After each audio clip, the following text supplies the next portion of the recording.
Hey Fesler Ortho fans, today we're going to talk about something that we treat on our younger patients, anterior crossbites. This is important to treat at these younger ages, most commonly 7 to 9 years old, because if left untreated, it can cause a lot of gum and bone problems that persist for a long time.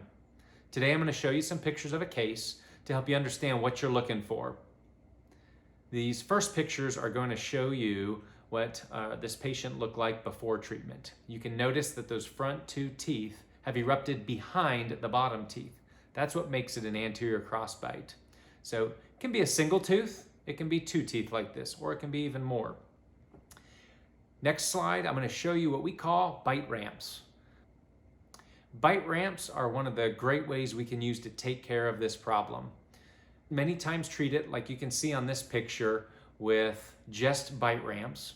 Those bite ramps are beginning to push those upper teeth back in front of the bottom teeth the way they're supposed to go.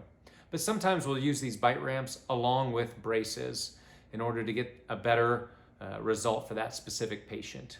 These last pictures will show you the result. In this particular patient, this took less than a month. The most common time frame to get those front teeth pushed out in front of those bottom teeth is about 1 to 4 or 5 months. So I want you to keep your eyes out on your friends and family. If you see this developing, give us a call, bring them in, and we want to make sure and help get rid of that problem, because the younger we fix that, the better off the gums, bones, and the entire dentition will be. See you guys later.